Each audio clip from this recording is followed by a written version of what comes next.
Hello दोस्तों, स्वागत है आपका अपने चैनल मैथ्स गुरु में। पिछली क्लास में हमने क्वेश्चन पेपर 16 के 50 तक क्वेश्चन किए थे। अभी इस वीडियो में हम कवर करेंगे 51 से। ठीक है, और ये कौन से पेपर हैं? Railway NTPC previous year paper 2020-21 जो पूछे गए थे। ये 60 सेट सीरीज है, कह सकते हैं 6000 क्वेश्चन हम करेंगे। तो अभी स्टार्ट करते हैं क्वेश्चन नंबर 51 से, और मैं उम्मीद करता हूँ सारे के सारे क्वेश्चन पेपर सीक्वेंस वाइज देखते आ रहे होंगे। ठीक है, उसी उम्मीद के साथ अभी हम स्टार्ट कर रहे हैं। क्वेश्चन नंबर 51 है, जैसे कि कंप्यूटर शब्दावली में आईडीएन का पूर्ण रूप क्या है? आईडीएन क्या है? इसकी जो फुल फॉर्म है ये है इंटरनेशनलाइज्ड डोमेन नेम। ठीक है, ये एक डोमेन का काम करता है। ये क्या है? इंटरनेशनल डोमेन नेम है एक। और डोमेन नेम क्या करता है? मान लो आपको हर सेक्टर की अलग अलग डोमेन नेम होती हैं। जैसे कमर्शियल सेक्टर में हम यूज करते हैं .com। ठीक है, वैसे ही गवर्नमेंट की एक डोमेन होती है, क्या होती है? .gov। अगर हमें किसी साइट को, अगर गवर्नमेंट की साइट्स को सर .gov लगाएंगे तो हम उस वेबसाइट पे पहुंच जाएंगे जो गवर्नमेंट की होती है। ठीक है ना? ऐसे ही ये क्या है? एक इंटरनेशनल डोमेन नेम है। ठीक है, तो इसकी फुल फॉर्म क्या है? Internationalised domain name. Option third is correct. Question number 52, non volatile memory. Non volatile memory एक प्रकार की कंप्यूटर मेमोरी है जो कंप्यूटर के डैश बीच संग्रहित सूचनाओं को रिटेन कर सकती है। संग्रहित मीन स्टोर्ड। ठीक है, जो स्टोर होती है इंफॉर्मेशन।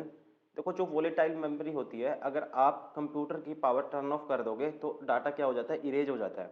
लेकिन इसमें ऐसा नहीं होता नॉन वोलेटाइल में। जैसे कि रोम है, रैम का डाटा उड़ जाता है। रैम किस में आती है? वोलेटाइल में। जैसे रोम है, रीड ओनली मेमोरी। अब आपने क्या किया? ठीक है, डाटा कंप्यूटर को टर्न ऑफ कर दिया तो इसमें डाटा इरेज नहीं होगा। ठीक है ना? वो कौन सी मेमोरी है? Non volatile memory. जैसे कि आपने कंप्यूटर में डाटा प्रोसेसिंग पे लगा दिया, ठीक है ना, और पूरी प्रोसेसिंग होने से पहले कंप्यूटर बंद कर दिया, तो क्या करेगी? ये डाटा को रिटेन कर लेगी। ठीक है ना? कौन सी? Non volatile memory. तो कह सकते हैं, इसमें पूछा गया था नॉन वोलेटाइल मेमोरी एक प्रकार की कंप्यूटर मेमोरी है जो कंप्यूटर के डैश बी संग्रहित, या कह सकते हैं इसे क्या बोलते हैं इंग्लिश में? स्टोर सूचना, मतलब इंफॉर्मेशन को प्राप्त या रिटेन कर सकती है चालू न होने पर भी। मतलब कि अभी मैंने बताया था, जैसे प्रोसेसिंग में लगा दिया और कंप्यूटर क्या कर दिया, उसमें पूरा डाटा प्रोसेस भी नहीं हुआ, आप कंप्यूटर को बंद कर देते हो। ठीक है, तो ये क्या कर लेगी? रिटेन कर लेगी डाटा को। Option four is correct. Question number 53, ऊष्मा संतुलन हीट बजट क्या है? देखो, हीट बजट क्या होता है? जैसे अर्थ है, ठीक है, ये है अर्थ और ये है सन। यहाँ से रे निकलती हैं और कहाँ पे जाती हैं? अर्थ पे जाती हैं सारी। ठीक है, तो अर्थ का क्या है? टेम्परेचर हाई हो जाएगा। टेम्परेचर क्या होगा? इंक्रीज होता है। लेकिन अर्थ भी क्या करेगी? ये हीट है ना, जो हीट है इसको रेज रेज के रूप में दोबारा से क्या भेजेगी? स्पेस में रिलीज कर देगी। इस हीट को रिलीज कर देगी स्पेस की तरफ। ठीक है ना? जिससे अर्थ के टेम्परेचर का क्या हो जाए? बैलेंस। टेम्परेचर का क्या हो जाए? बैलेंस हो जाए। टेम्परेचर ना तो ज़्यादा हाई हो ना ज़्यादा लो हो। टेम्परेचर बैलेंस के लिए कह सकते हैं। टेम्परेचर बैलेंस के लिए इसको क्या कर देगी? वो रिलीज कर देगी जो एक्स्ट्रा हीट है। और इसी इसी संतुलन को क्या कहते हैं? हीट बजट या उष्मा संतुलन। ठीक है ना? इसे क्या कहते हैं? हीट बजट या उष्मा संतुलन। अब ऑप्शन पढ़ो। पृथ्वी द्वारा अवशोषित आपतित। आपतित में मतलब क्या होता है? इंसिडेंट, मतलब जो आने वाली होती हैं, इंसिडेंट रे होती है ना जो, उसे बोलते हैं आपतित, इंसिडेंट। अवशोषित, पृथ्वी द्वारा अवशोषित। अवशोषित मतलब कि एब्जॉर्ब करना किसी भी चीज को।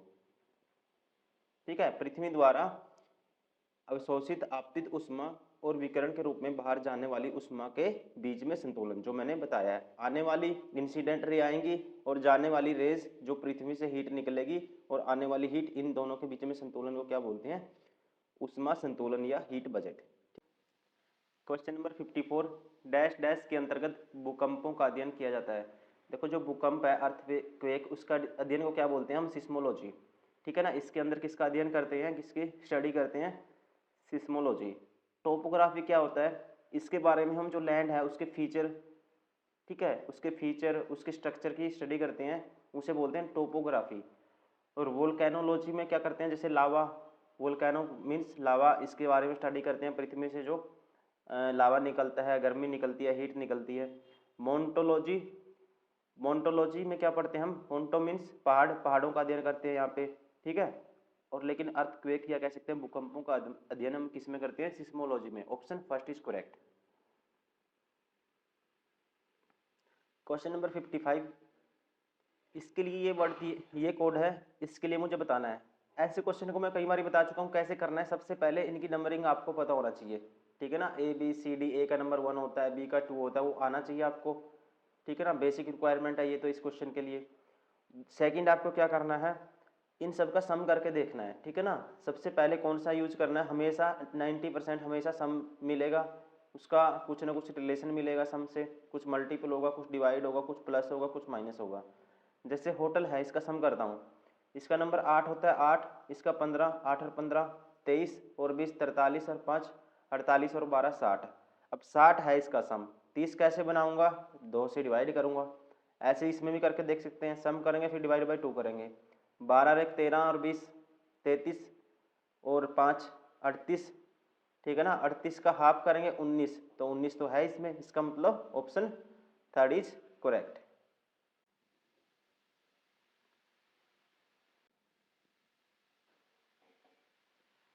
क्वेश्चन नंबर 56, 7 की पावर 13 प्लस 1 को 6 से विभाजित करने पर प्राप्त होने वाला शेषफल ज्ञात कीजिए। 7 की पावर 13 है, ठीक है ना। अब 7 को डिवाइड करोगे 6 से, ठीक है, उसकी पावर है 13, तो रिमाइंडर क्या आएगा? 7 को 6 से भाग करोगे, एक रिमाइंडर आएगा, 1 की पावर 13 कुछ भी करो तो 1 ही आएगा वो तो, ठीक है ना। तो 1 तो ये आ गया रिमाइंडर इसका, और एक एक्स्ट्रा है ही है, ठीक है। तो रिमाइंडर कितना आएगा? 6 से भाग करेंगे 2 ही आएगा, ठीक है। रिमाइंडर आएगा 2, option 4 is correct. Question number 57, 24वें जैन तीर्थंकर का नाम क्या था? ये 2-3 बार शिफ्ट में आया क्वेश्चन, 2-3 शिफ्ट में आया था ये, तो आपको ध्यान होना चाहिए। क्वेश्चन मोस्टली रिपीट होता है हर एग्जाम में, जैसे एसएससी में भी आता है, रेलवे में तो ये फेवरेट क्वेश्चन है, कहीं ना कहीं की शिफ्ट में आ ही जाएगा, ठीक है। 24 में कौन थे? भगवान महावीर थे, ठीक है। या तो 24 में पूछेगा या पूछेगा वो पहले कौन थे? पहले कौन थे? ऋषभ देव थे, ठीक है। और उसके बाद पूछ लेता है 23 में कौन थे? ये थे पारसनाथ, ठीक है। ये कौन से नंबर के थे? 24 में, ये पहले, और ये 23 में। ये 3 पूछता है हमेशा, ध्यान रखेंगे आप। क्वेश्चन नंबर 58, ऐसे क्वेश्चन को पहले खुद से ट्राई करिए, क्योंकि खुद से करोगे आपका माइंड खुल जाएगा, वहां से थोड़ा सा आपको आइडिया पता लगेगा कि ऐसे क्वेश्चन कैसे करते हैं, दिमाग थोड़ा सा चलना स्टार्ट होगा, ठीक है। जितने आप खुद से प्रैक्टिस करोगे ऐसे क्वेश्चन में, उतने ही आपकी, ठीक है ना, एक मतलब कि करने की शक्ति बढ़ जाएगी, क्वेश्चन को जल्दी कर पाओगे, और सोचने का विचार आपका ज़्यादा बढ़ जाएगा, वहाँ पे थोड़ा तार्किक सोच पाओगे आप चीज़ों को अच्छे से। तो खुद से पहले ट्राई करिए। तो ये 10 बनाना है मुझे, 10 कैसे बनाऊंगा अब? ठीक है ना, इनका डिफरेंस लेता हूँ 5 आएगा, इनका डिफरेंस लेता हूँ 5 आएगा, और इन दोनों को ऐड करता हूँ तो क्या आएगा? 10। अब देखते हैं सेकंड में भी यही है क्या? इनका डिफरेंस 12, इनका डिफरेंस 3, दोनों को ऐड करूँगा 15 आएगा, ठीक है। अब इनका डिफरेंस 10 है, इनका डिफरेंस 3 है, 10 और 3 क्या आना चाहिए? 13, option 4 is correct. Question number 59, Rahul ने एक संख्या को 2 से गुणा करने के बजाय 2 से विभाजित कर दिया, मतलब कि मल्टीप्लाई करना था, 2 से क्या कर दिया उसने? डिवाइड कर दिया। तो उसका आंसर उसे क्या मिला? 2 मिला। तो मुझे रियल नंबर है, वास्तविक उत्तर आंसर बताना है कितना है। देखो किसी संख्या को, इसको ऑप्शन से ही करना, आपको पहले समझा देता हूँ बेसिक क्या है। किसी संख्या मान लो x है, ठीक है, 2 से गुणा करने के बजाय राइट आना क्या चाहिए था? 2x आना चाहिए था, ठीक है। लेकिन रोंग कितना आ गया? उसने क्या कर दिया? 2 से भाग कर दिया, इसको x बटे 2 से भाग कर दिया, और ये क्या आ गया? उत्तर 2 प्राप्त हुआ, ठीक है। ये 2 आया उत्तर, तो x की वैल्यू क्या होनी थी इसका मतलब, ठीक है। तो x की वैल्यू x बाई 2 बराबर 2, तो x की वैल्यू क्या आएगी? 4। तो वास्तविक उत्तर कितना प्राप्त होना था? x को 2 से मल्टीप्लाई करता तो वास्तविक उत्तर 4 को 2 से करते तो 8 आना था आंसर हमारा, ठीक है ना। Option 8 is correct. दुनिया का पहला आधिकारिक एयरमेल फरवरी 1911 में डैश से डैश भेजा गया था। ये भेजा गया था 1911 में इलाहाबाद से नैनी तक, ठीक है ना। और दुनिया में देखो, ये तो इंडिया में शुरुआत होगी, लेकिन दुनिया में कब शुरुआत हुई थी? दुनिया में हुई थी 1914 में। ये भी पूछ सकता है कहाँ से? पिट्सबर्ग से, पिट्सबर्ग से।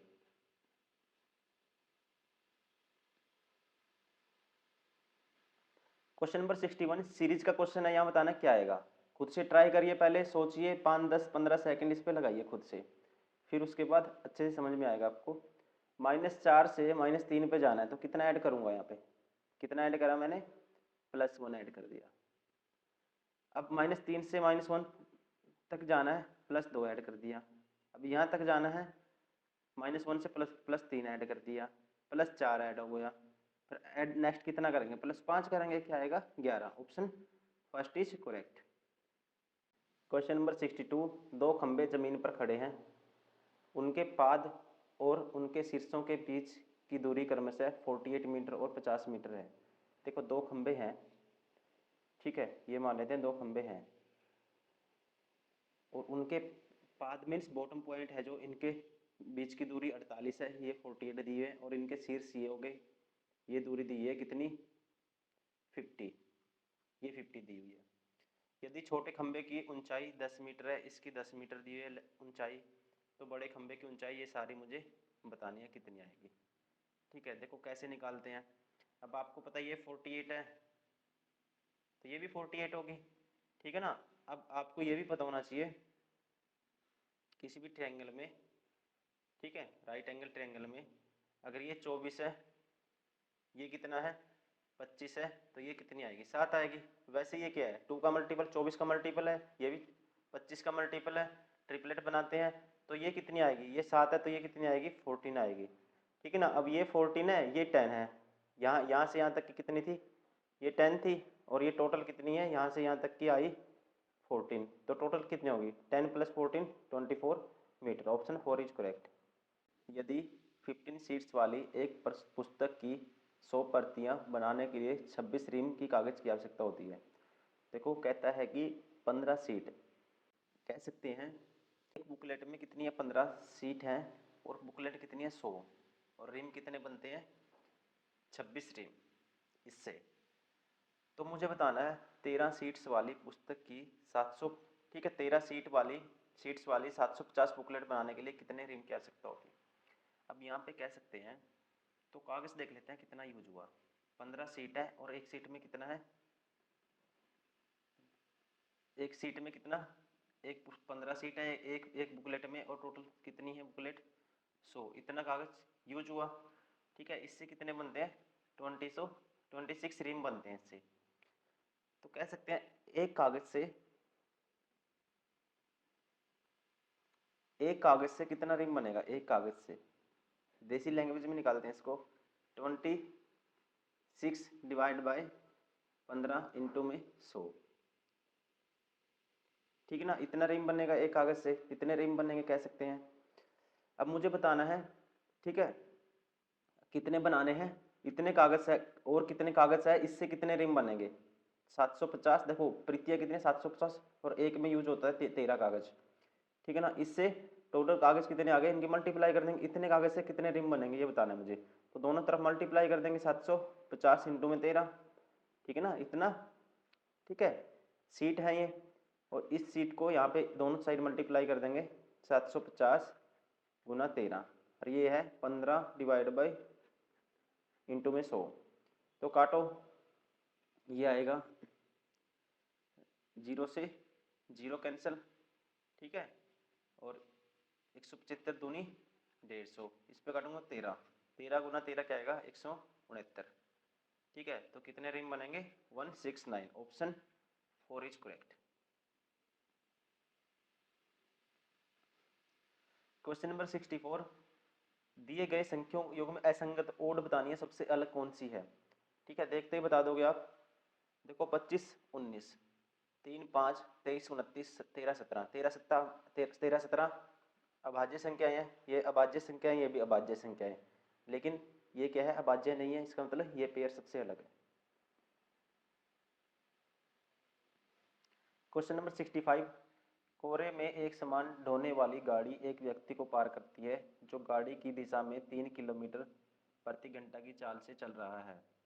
वह उस गाड़ी को 4 मिनट तक देख सकता है, और वह इसे 100 मिनट की दूरी तक 100 मिनट नहीं है, ये मीटर है, खुद समझ सकते हो, मीटर 100 मिनट तक नहीं देख पाएगा, जब 4 मिनट तक देख सकता है बोल दिया उसने। वह 100 मीटर की दूरी तक क्योंकि दूरी की बात है कि दूरी तक देख सकता है। गाड़ी की चाल ज्ञात कीजिए। देखो मान लो कोई व्यक्ति है, ये पर्सन है कोई भी, ठीक है। अब गाड़ी आई पीछे से, इसको पार करती है, सामान ढोने वाले व्यक्ति को पार करती है, ठीक है। सामान ढोने वाली गाड़ी आई, इसको पार करती है और 3 किलोमीटर गति की चाल से चल रहा है, ठीक है। अब इसको ये गाड़ी आएगी, इसको पार कर देगी, लेकिन जब गाड़ी इसको पार करेगी ये भी चलेगा, कुछ ना कुछ चलेगा ये भी, ठीक है ना। तो व्यक्ति कितनी दूरी तय करेगा, व्यक्ति तय करेगा, कह सकते हैं मान लो इसकी स्पीड, मान लो ट्रेन, इसकी तो स्पीड दी हुई है, इसकी क्या है 3 किलोमीटर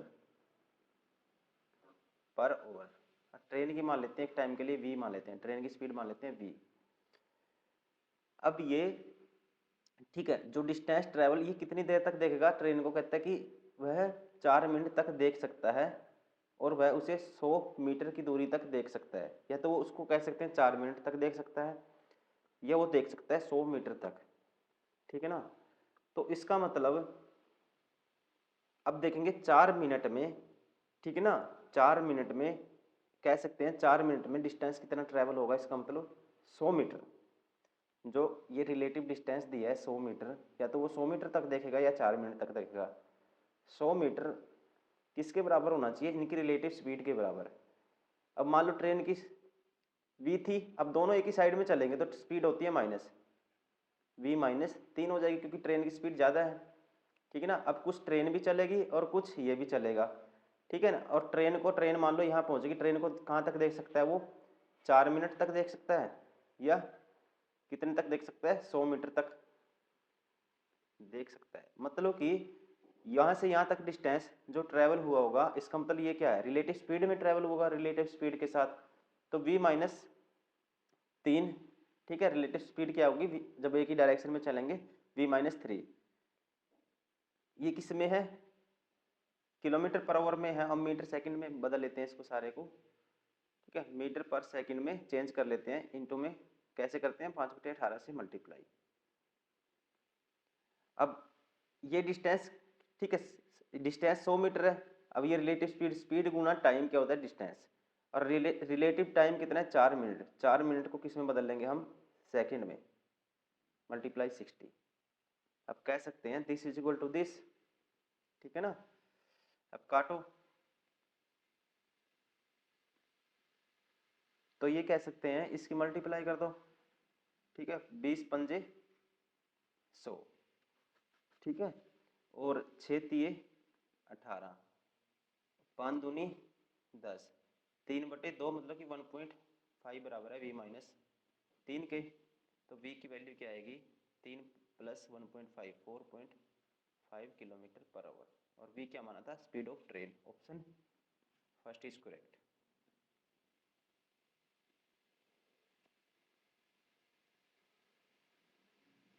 क्वेश्चन नंबर 66, प्लूटो ग्रह की खोज किसने की थी। तो आप ध्यान रखेंगे ये की थी, ठीक है, साइंटिस्ट का नाम क्या है, Clyde Tombaugh, Clyde Tombaugh. Option second is correct. Question number 67, एक घन की प्रत्येक भुजा में 50% की वृद्धि की जाती है, तो इसके पृष्ठीय क्षेत्रफल में होने वाली प्रतिशत वृद्धि ज्ञात कीजिए। पृष्ठीय कवर्ड सरफेस एरिया क्या होता है घन का, 6 स्क्वायर होता है, ठीक है ना। तो मतलब 6 का तो कोई रोल नहीं है, पहले भी 6 आएगा, लास्ट में 6 आएगा, पहले वाला एरिया निकालूंगा तो आएगा। मतलब ए स्क्वायर जो पहले भुजा थी, अब भुजा उसको शेयर कर देंगे और परसेंटेज में देख लेंगे कितना इंक्रीज होगा, वही क्या होगी, वृद्धि होगी। तो 50% की फ्रैक्शन पहले भुजा थी, 50% की वृद्धि होगी। 50% की फ्रैक्शन 1/2, पहले 2 थी, एरिया क्या होगा 2 का स्क्वायर। अब 3 होगी, 1 का इंक्रीज होने के बाद 3 का स्क्वायर एरिया होगा, ठीक है, 3 का स्क्वायर। तो कह सकते हैं पहले एरिया 4 था, पृष्ठीय क्षेत्रफल अब कितना हो गया, पृष्ठीय क्षेत्रफल 9 हो गया। इंक्रीज कितने का हुआ, 5 का, कितने के पीछे 4 के, इंटू में 100, साथ में परसेंटेज, 4 पे काटेंगे 25, 25 पंजा 125%। Option second is correct. Question number 68, महोत्सव पर्व किस भारत के किस राज्य में या भाग में मनाया जाता है, ये मनाया जाता है, ठीक है, मई के महीने में नागालैंड में। कौन सी जनजाति के द्वारा, ये भी पूछ सकता है। ये बनाया जाता है एओ जनजाति, इसे बोलते हैं एओ जनजाति, इसके द्वारा ये कहाँ मनाया जाता है? नागालैंड में, मई के महीने में। Option first is correct. Question number 69, किसी अन्य कमरे में बात कर रहे लोगों की बातें हमें सुनाई ध्वनि तरंगों साउंड वेव है उसके किस कारण देती हैं? ठीक है, ये देती है diffraction of light. Diffraction of light क्या होता है? ठीक है, लाइट आई, ठीक है, एक कोने से टकराई और मुड़ जाती है, ठीक है, इसे बोलते हैं that is called diffraction of light. इसकी वजह से हमें क्या देता है? ठीक है, दूसरे कमरे से हमारे कमरे तक आवाज़ आती है, जिसे हिंदी में बोलते हैं विवर्तन। Option third is correct.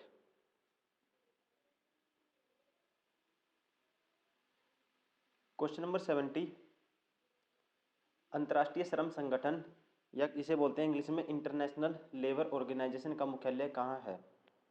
तो आप ध्यान रखेंगे इसका जो मुख्यालय है ये है जिनेवा स्विट्जरलैंड में, और इसकी जो इस्टेब्लिशमेंट हुई थी वो हुई थी 1919 में।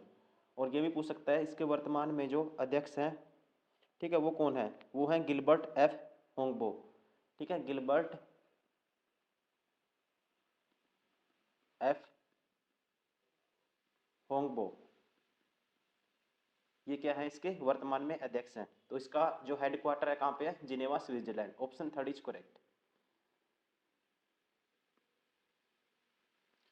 क्वेश्चन नंबर 71, सीरीज का क्वेश्चन है, पहले खुद से ट्राई करिए, ठीक है, 1 2 5 सेकंड खुद से लगाइए, फिर मैं सोल्व करूंगा, आपको अच्छे से समझ में आएगा और आपका माइंड थोड़ा सा सोचने की शक्ति आपकी बढ़ेगी। देखो 1 से 2 आया, 2 से 6 आया, 1 से 2 कैसे आएगा? ठीक है, 1 से मल्टीप्लाई करेंगे, इसको कितने से मल्टीप्लाई करेंगे? देखो कह सकते हैं हम, इसको लिख सकते हैं 1 गुणा 2। ये वाला लॉजिक नहीं है, इसमें 1 गुणा 2 करेंगे, फिर उसके बाद 2 गुणा 3 करेंगे, 6 आएगा। ठीक है, 6 गुणा क्या करेंगे? 4 करेंगे, क्या आएगा? 24 आएगा। और 24 गुणा 5 करेंगे, 120 आएगा। और 120 गुणा 6 करेंगे, 12×6 = 72, क्या आएगा? 720। क्वेश्चन नंबर 72, 24 रुपये प्रति मीटर की दर से एक आयताकार मैदान के चारों ओर बाड़ लगाने की लागत 1920 रुपये है। यदि इसकी लंबाई 23 मीटर है तो इसकी चौड़ाई बताओ। देखो बाड़ लगाई चारों ओर, मतलब कि पैरामीटर आ जाएगा, ठीक है, प्रति मीटर कितना रुपए लगते हैं? 24, लगे कितने? 1920, तो कह सकते हैं, तो ये पैरामीटर इसका आ जाएगा। तो कितना आएगा? 24 होता है 192, तो parameter twice of L plus B होता है, अगर ये एल है ये बी है, ठीक है, L plus be twice of कितना है? इस 80 आया। तो यहाँ से एल प्लस बी की वैल्यू कितनी आई? 40 आएगी। अगर एल की वैल्यू 23 है, इसकी वैल्यू 23 है, तो बी की कितनी रही होगी? 17 रही होगी, इसमें से माइनस कर देंगे, 17 metre. Option first is correct. Question number 73, दिए गए आंकड़ों के माध्य और माध्यिका का योग बताइए मुझे। ठीक है, तो माध्य और माध्यिका कैसे निकालते हैं? देखो माध्यिका मीडियन निकालते हैं, पहले इनको इंक्रीजिंग ऑर्डर में अरेंज करेंगे। पहले आएगा 10, सबसे छोटा 10 है, फिर 12 है, 10 आ गया, 12 आ गया, ठीक है, 12 के बाद क्या है? 14 है, फिर 16 है, ठीक है, 14 हो गया, 16 हो गया, फिर उसके बाद 18 है, 18 के बाद क्या है? 20 है, 18 20 हो गया, फिर 26 है, फिर 28 है। पहले इंक्रीजिंग ऑर्डर में लिखते हैं, फिर नंबर ऑफ टर्म देखते हैं कितनी है। 1 2 3 4 5 6 7 8, 8 टर्म है, मतलब नंबर ऑफ टर्म इवन है। तो इवन है तो मीडियन कैसे आएगी? n/2 number of term divide by 2, ये टर्म प्लस इससे एक next term n/2 plus 1 term, ठीक है, ये वाली टर्म डिवाइड बाई 2। तो n/2 चौथी टर्म, n की वैल्यू क्या है? 8, 8/2 4, एक चौथी term, fourth plus fifth term का क्या कर निकालना है? योग, उसके बाद डिवाइड 2 करना है, यहाँ से आएगी मीडियन। 16 फोर्थ टर्म है और 18 कौन सी टर्म है? पाँचवीं। 18 और 16 कितना होता है? 34 डिवाइड बाई 2, ठीक है, तो मीडियन की वैल्यू क्या आई? 17। माध्य क्या होता है इसका? मीन। सभी को डिवाइड ऐड करेंगे और डिवाइड कर देंगे किससे? नंबर ऑफ टर्म से। देखो 10 और 12 22 और 14 36 और 16 52 प्लस 18 70 20 90 और 26 116, 116 प्लस 28, 116 प्लस 28 जोड़ना है मुझे। 116 में मैं 28 जोड़ूंगा तो क्या आएगा? तो ये आएगा, देखो 116 में अगर हम 24 जोड़ते हैं, ठीक है, 144 आ जाएगा, 140 आएगा, फिर उसमें कितना? 4 और ऐड कर देंगे, कितना आएगा? 144। 144 डिवाइड बाई 8, 18 8 144, ठीक है, तो माध्य क्या आया? माध्य या मीन, यह है 18।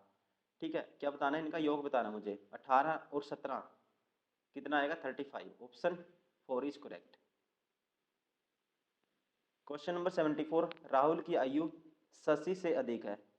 ठीक है, राहुल है जो किससे बड़ा है, शशि से बड़ा है। लिख लेते हैं जो दिया है अभी। लेकिन कविता जितनी अधिक नहीं है, राहुल की आयु शशि से अधिक है लेकिन कविता जितनी अधिक नहीं है, मतलब कि कविता क्या है, ऊपर है राहुल के कहीं ना कहीं, इसकी आयु इससे ज़्यादा है। कविता की आयु शशि और अशोक दोनों से अधिक है। कविता की आयु शशि से भी अधिक है और अशोक से भी अधिक है। ठीक है, अशोक भी कहीं नीचे ही आएगा, ये नहीं पता कहाँ आएगा। अशोक की आयु शशि से कम है, अशोक क्या है, शशि से कम है। ठीक है, अशोक ये आ गया नीचे, लेकिन मोनिका से अधिक है। ठीक है, अशोक की आयु है जो शशि से तो कम है, लेकिन मोनिका से क्या है, अधिक है। मोनिका इससे नीचे आ गई। ठीक है, अब बताना मुझे उनमें से सबसे छोटा कौन है, तो मोनिका ही होगी। सबसे छोटा कौन है, मोनिका। Option 4 is correct.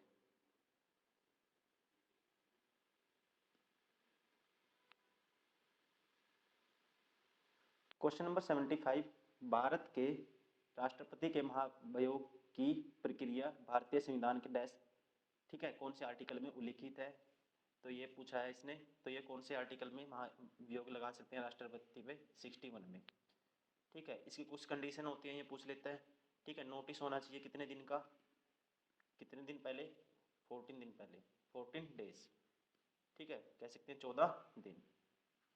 और क्या है इसमें कंडीशन, आरोप होना चाहिए 1/4 सदस्यों के द्वारा कम से कम। ठीक है ना, इतने सदस्यों के द्वारा, और जो प्रस्ताव पारित होगा, ठीक है, महाभियोग का, उस पर 2/3 जो सदस्य हैं, 2/3 सदस्य क्या होना चाहिए, सिग्नेचर भी होने चाहिए। ठीक है, इनके द्वारा क्या होना चाहिए, पारित होना चाहिए।